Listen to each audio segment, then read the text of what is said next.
Ya alhamdulillah lah ya, apapun bagaimanapun keadaannya tetap harus disyukuri dan harus semangat. Namanya hidup ya nano-nano lah Pray. Yang enak ya alhamdulillah langsung hidup enak, yang harus merasakan pahit kecut asam apalagi asin ya dijalani lah. Intinya hidup nih cuman bagaimana berseni untuk bersyukur. Aduh, sungguh hidup ini nano-nano rasanya. Jadi begini, Bray.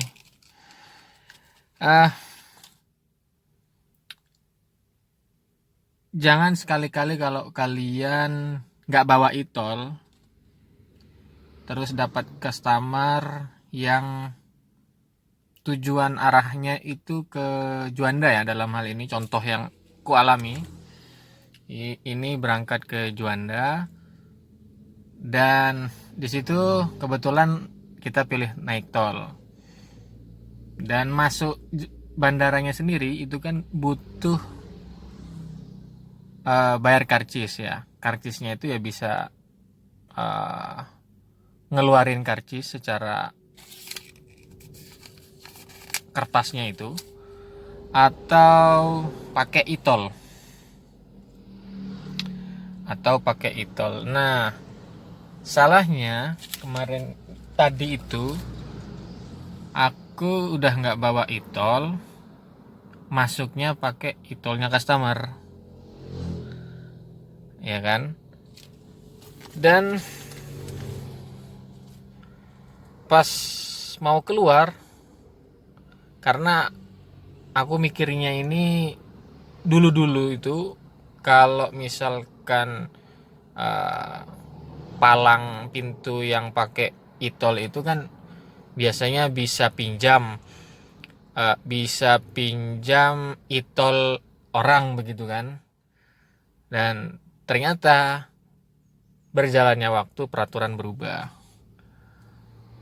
Jadi itol yang digunakan untuk masuk itu digunakan juga untuk keluar.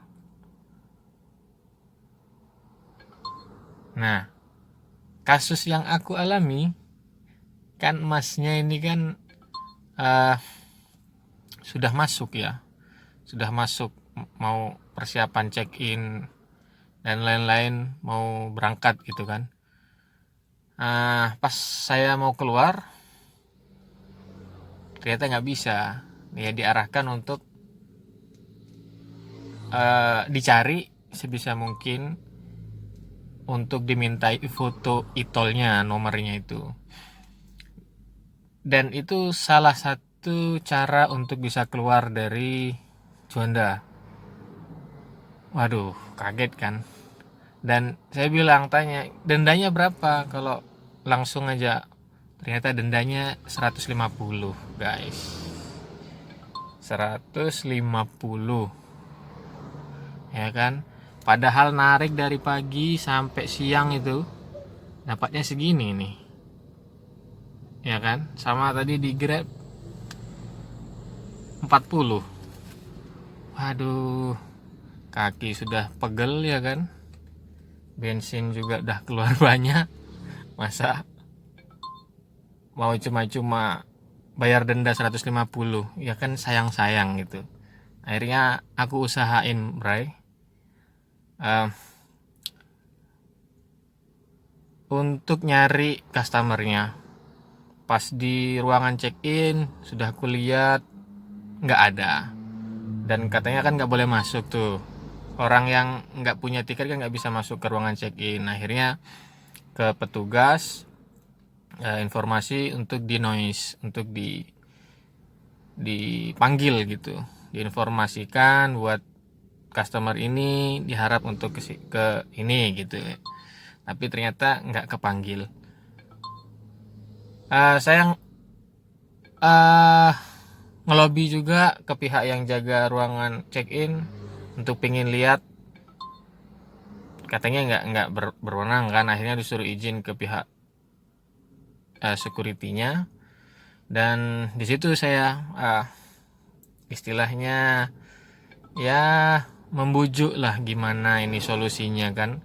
Solusinya biar bisa ketemu sama customer dan minta foto itolnya, atau rencananya kalau bisa saya beli itu itolnya itu.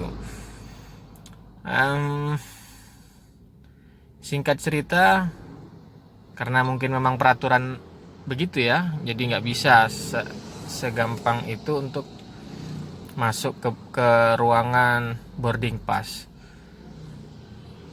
karena di ruangan check-in sudah nggak ada. Akhirnya satu-satunya ikhtiarku untuk bisa bertemu sama customer ini, aku nyoba nunggu di pintu masuk check-in, siapa tahu masih rezekinya dan ketemu. Ya, singkat cerita, nunggu sudah agak lama. Ternyata komandannya keamanan di situ datang ya. Mungkin kasihan atau apa yang ada di benaknya nggak tahu, atau memang SOP-nya semaksimal mungkin untuk melayani pelanggan atau para pihak yang ada di bandara. Akhirnya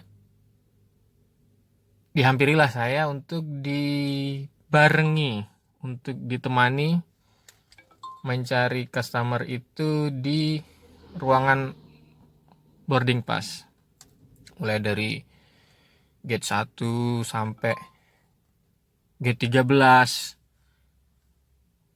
Kita jalan cepat, lihat cepat, sudah kayak mata elang itu fungsi mataku waktu nyari itu kan. Aduh bray, udah kayak pas pampres, pusing mata tuh kan, lihat satu-satu.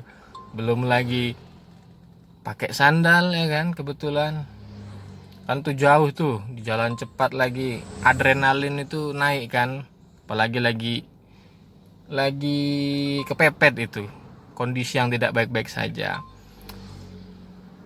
Sampai ya ternyata ngelupas tuh sebagian kulit ya kan, karena terburu-buru. Udah diperiksa dari gate 1 sampai 13, diulangi lagi ke gate 9. Ya, saya rasa tuh cukup melelahkan ya. Dan kayaknya sudah maksimal ikhtiarnya. Sudahlah. Karena nggak ketemu dan jam yang menunjukkan penerbangan ke kota itu sudah berangkat, ya sudah, kita akhiri gitu. Saya dan komandan keamanannya untuk mencari abang customer ini. Ya sebenarnya bukan salah customer juga ya, karena apa saja gini, customernya baik kok. Intinya pelajarannya, jangan masuk ke bandara tanpa itol. Bisa masuk, keluarnya susah. Apalagi kasusnya seperti aku ini kan. Dan karena sudah pasrah, ya sudahlah. Aku putusin untuk bayar denda. Jadi mau nggak mau, seharian, setengah hari lah ya, dari pagi, dari matahari belum keluar sampai keluar sepenuhnya, ya kan, harus direlakan hangus 150.000. Tapi setelah saya keluar untuk yang kedua kalinya, mencoba untuk keluar, alhamdulillahnya nggak diduga-duga. Jadi entah karena koordinasi petugas atau gimana, dirembukkan untuk dibantu biar nggak didenda. Dan akhirnya dendanya nggak 150 teman-teman, dendanya 16.000. Ya alhamdulillah lah ya. Apapun, bagaimanapun keadaannya, tetap harus disyukuri dan harus semangat. Namanya hidup ya, nano-nano lah, Pray. yang enak ya alhamdulillah langsung hidup enak, yang harus merasakan pahit, kecut, asam, apalagi asin, ya dijalanilah. Intinya hidup nih cuman bagaimana sepandainya kita untuk berseni untuk bersyukur. Ya gitu dulu ya Bray, kita pulang nih dari ujung Juanda sampai ke rumah di Surabaya Barat. Ya udah, itu aja Bray, see you.